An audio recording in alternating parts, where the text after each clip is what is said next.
अस्सलामुअलैकुम, कैसे हो आप सब लोग। अल्लाहुम्मा सल्ली अला मुहम्मदिन व अला आली मोहम्मद। नेपोलियन बोनापार्ट ने बोला था जनाब कि आप मुझे 100 अच्छी माएँ दो, मैं आपको अच्छी नस्लें दूंगा। भले उसने बेशक सेम यही वर्ड्स ना कहा हो, लेकिन उसकी बात का मतलब यही था जो मैं कह रही हूँ। मैं कह रही हूँ तो बस मैं कह रही हूँ। और ये मेरी न्यूट्रिशनिस्ट ने बोला था कि मैं शाम को 1 कप चाय के साथ 1 बिस्किट ले सकती हूँ। अब आप बोलेंगे कि चाय कहाँ से है जनाब, मैंने इसमें पत्ती नहीं डाली तो ये चाय बनेगी कैसे। ये बिना पत्ती वाली चाय है और इसके साथ एक की जगह आपको ढेर सारे अगर बिस्किट नज़र आ रहे हैं तो आपकी आंखें ख़राब नहीं है, ये है ही ढेर सारे हैं। और मैंने सोचा कि मैंने पूरा हफ्ता पिछले जो है वो बिस्किट नहीं खाया, ये मेरे फेवरेट बिस्किट है, तो मैंने सोचा कि पूरे एक साथ खा लेती हूँ। मैंने पूरा हफ्ता भी तो एक एक करके खाने थे ना, तो मैं इनको इकट्ठे ही खा लेती हूँ। फिर क्या हुआ जाने, तो ये मेरे पेट में थे, अब ये चले जाएं तब जाएं, क्या फ़र्क पड़ता है। लिहाजा जनाब ये मैं अपने फेवरेट बिस्किट लेके बैठी थी और इसके अंदर थे ये कुछ नकम्मे बिस्किट भी, ये ज़रा अच्छे नहीं थे। और जो ये मैं बिस्किट खा रही थी, हाय इतने मज़ेदार, इतने टेस्टी। और इन बिस्किट्स के अंदर एक एक पीनट पूरा होता है, मतलब इनके अंदर जो लगे हुए हैं ना ये पीनट्स हैं और पूरा पूरा पीनट लगा हुआ है। मैं अभी अब तोड़ के भी दिखाऊंगी। मैं इनको काउंट करके देख रही थी कि ये कितने हैं जो मैं खाने लगी हूँ। मैंने 7 खाने थे, ये टोटल 9 थे। फिर मैंने सोचा चलें जब बंदा खाने ही बैठ गया तो 1-2 बिस्किट ऊपर हो जाए नीचे हो जाए, क्या फ़र्क पड़ता है। नेपोलियन बोनापार्ट वाली बात का याद की वीडियो से ताल्लुक़ ये है जनाब कि जिस तरह उसने कहा था ना कि 100 अच्छी माएँ तो 100 अच्छी नस्लें, इसी तरह मैं कहती हूँ कि आप मेरे सामने 100 जूते रख दें 100 मुख्तलिफ लोगों के, तो मैं आपको सिर्फ उनके चॉइस से उनके जूतों को देख के बता दूंगी कि वो पर्सनैलिटीज़ खुद कैसी हैं। जूता जो होता है वो असल में आपकी पर्सनैलिटी की अक्कासी करता है। आपके जूते बताते हैं कि आप अंदर से कैसे हैं। कपड़े तो हर शख्स अच्छे पहनता है क्योंकि वो उसको लगता है कि कपड़े उसकी पर्सनैलिटी हैं, लेकिन जूतों के ऊपर कोई कोई पैसे खर्चता है, जबकि जूते ही आपकी असल रियल पर्सनैलिटी को बयान कर रहे होते हैं। आपकी इनर पर्सनैलिटी को जूते बयान करते हैं। ये थी एक गुर की बात जो मैंने आप सबको समझा दी है। आइंदा से आप किसी से भी मिलें तो पहले उसके जूते देखिएगा, जैसे जूते वैसी उस बंदे की पर्सनैलिटी। अच्छा ये एक खातून थी, वो निकलवा के देख रही थी ये जूते। अच्छा मुझे ये बिल्कुल पसंद नहीं है, मोटे मोटे सोल वाले, और अक्सर इनको पहन भी मोटी औरतें ही लेती हैं। अल्लाह जाने क्या मसला है, ऊपर से खुद मोटी होती है, नीचे से मोटे सोल वाला जूता पहना हुआ था, पूरा एक ब्लॉक ही लग रही होती है। ये कलरफुल सा जूता था, गर्मियों के लॉन के सूटों के साथ नीचे पहने हुए कलरफुल जूते बहुत अच्छे लगते हैं। अच्छा जनाब ये था, ये जूता मुझे बहुत पसंद आया था, ब्रांड का जूता लग रहा था, फिनिशिंग बहुत अच्छी थी और जस्ट ओनली 1700 में था। जो सबसे अच्छी मुझे इसकी बात लगी कि सिर्फ 1700 रुपये में था। अच्छा जूते इनके पास बहुत अच्छे होते हैं। मेरी आदत होती है कि हम किसी भी नए शहर में शिफ्ट होते हैं तो मैं वहाँ पे एक ही बार बस मार्केट घूमती हूँ और मुझे पता लग जाता है कि यहाँ पे जूतों की सबसे अच्छी 2 दुकानें कौन सी है और कपड़ों की सबसे अच्छी 2 दुकानें कौन सी है। बस फिर जितना अरसा वहाँ पे स्टे होता है हमारा, तो फिर मैं उन्हीं शॉप्स पे जाती हूँ, दर दर की दुकान पे धक्का नहीं खाती हूँ। तो जनाब ये वाले जूते जो थे ना, ये थे एजिड ख़वातीन के पहनने वाले। ये वाले जो थे हम जैसों के पहनने वाले थे, मतलब 30 से 40 की एज की ख़वातीन के, क्योंकि इनके नीचे छोटी छोटी हील्स थी। ये वाइट कलर का जो जूता था ना, ये 2700 का था और इसके नीचे छोटी सी हील थी। ये गाउन के नीचे पहनने के लिए बहुत कंफर्टेबल होते हैं और ये बिल्कुल फ्लैट्स थे ये वाले जूते ना। ये वाला 1800 का था, ब्लैक वाला 1700 का था। जो ये मीडियम वाले 2 जूते पड़े हुए थे, ब्लू और इसके साथ कैमल सा, ये 2000 की रेंज में था। इसका साथ जो गोल्डन था वड्डे से बूथे वाला, ये 1600 का था और जो ये 3 कलर में था ये था 1400 का। जूता वैसे तो चॉइस पे एज़ पर चॉइस होता है नमक की तरह, जैसे नमक सालन में डालते तो एज़ पर चॉइस होता है। जूता भी आपका जो है वो आपकी चॉइस का बताता है कि कैसी चॉइस है आपकी ना। अच्छा जी ये आ गए थे खुद से, और आज ये वीडियो देख के मुझे अफसोस हो रहा था कि मैंने खुद से यहाँ से क्यों नहीं लिए अपने। मैं जनाब हम किसी काम से गए थे शीशा मार्केट में और वहाँ पे थी एक खुस्सों वाली दुकान। तो उन बाबा जी थे पुराने से, ज़रा ओल्ड से थे, तो मैंने सोचा मुझे इनसे ज़रा ओरिजिनल और अच्छा सा खुस्सा मिल जाएगा, तो मैंने अपना खुस्सा उनसे ले लिया था। तो अब मैं वीडियो देख रही थी तो मुझे हो रहा था फल्ला ये कितने प्यारे खुस्से हैं। अच्छा ये बड़े खूबसूरत खुस्से थे। इसके ऊपर हुआ था जनाब कढ़ाई थी, इसके ऊपर मोती लगे हुए थे, इसके ऊपर दबके का काम था, इसके ऊपर भी दबके का काम था और ये वाइट वाला फिर मोतियों वाला था और थोड़ा सा इसके ऊपर आर का काम हुआ था। ये जनाब जो वाइट वाला था ये 1250 का था। पिंक वाला जो था मोतियों वाला वो 1200 का था। उसके साथ वाला जो था वो 1300 का था, फिर 1400 का था, फिर 1250 का था और लास्ट वाला जो था वो 1300 का था।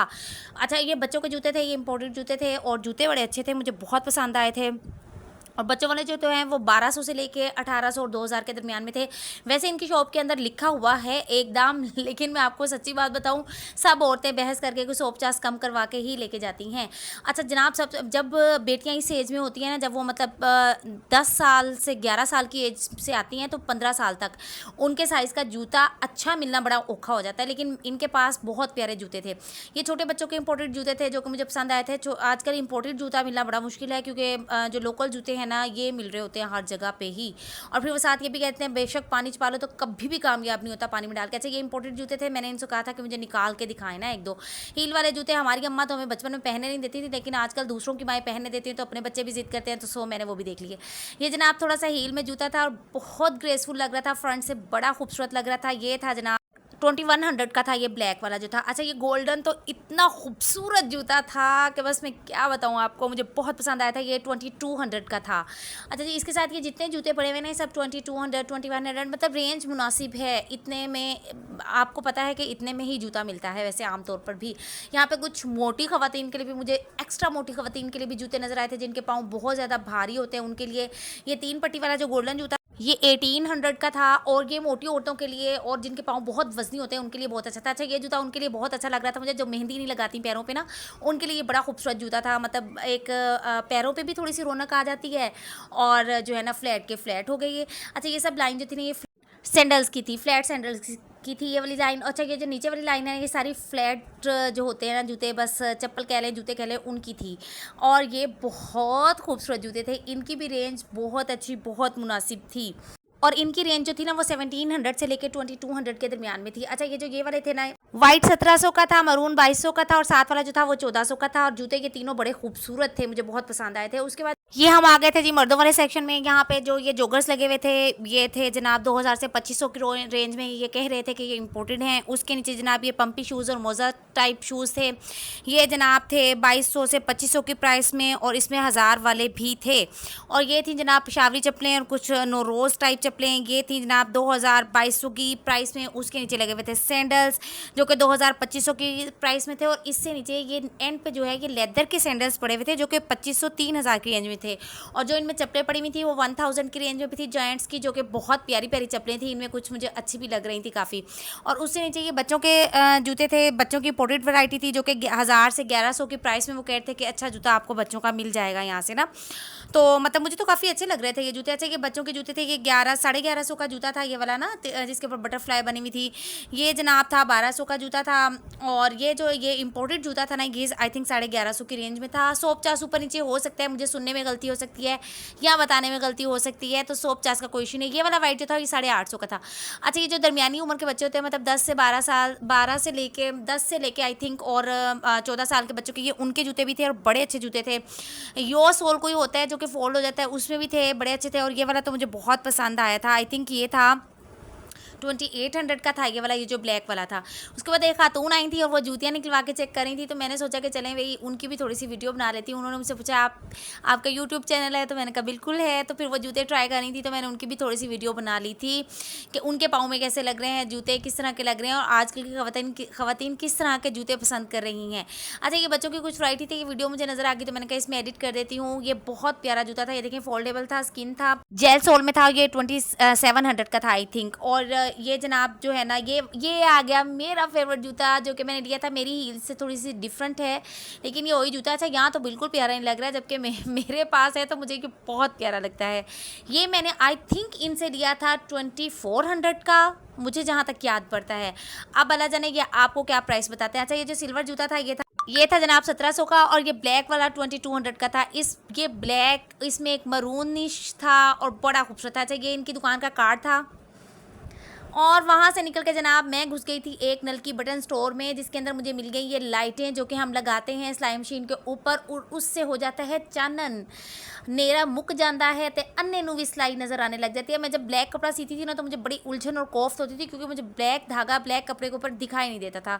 तो लिहाजा ये मैंने ली थी, आई थिंक ये 650 से स्टार्ट हो रही थी ये वाली लाइट्स जो थी ना। इनमें थोड़ी सस्ती भी थी, 400 वाली भी थी, लेकिन वो जल्दी ख़राब हो जाती हैं। और आपको पता है कि आप अगर दर्जन हो या नहीं, आपकी कैंची अच्छी होनी चाहिए है, जैसे ज़ुबान कैंची की तरह चलती है तो घर वाली कैंची भी ऐसे ही चलनी चाहिए। जबकि मैं अक्सर देखती हूँ अपने फ्रेंड्स की तरफ भी जाऊँ तो कैंची टुच्ची सी रखी होगी, हालांकि वो इतनी अच्छी अच्छी दर्जने हैं, वैसे वो सुन रही होंगी, उन्हें समझ आ गई होगी मैं उन्हीं की बात कर रही हूँ। ये लास्टिक की थी, बच्चों वाले घर में लास्टिक की ज़रूरत तो हर वक्त रहती है। अच्छा, ये मुझे लेसें नज़र आ रही थी, बड़ी खूबसूरत थी। मैं एक्चुअली इनकी दुकान में गई थी, पिको करवाना था मैंने दुपट्टा अपना, और मैंने लेनी थी कुछ लेसें, जो कि आप मेरे कपड़े जब देखेंगे तो फिर आपको पता लगेगा कि मैंने ये लेसें कहाँ कहाँ यूज़ की हैं। ये मिल्की लेसें थी और इनके अंदर सितारी लगी हुई थी, जो कि मैंने फ़र्स्ट टाइम देखी थी। आई डोंट नो कब से आई हुई हैं ये मार्केट में, लेकिन भाई मेरी नज़र से ये पहली बार गुजरी थी मिल्की लेसें।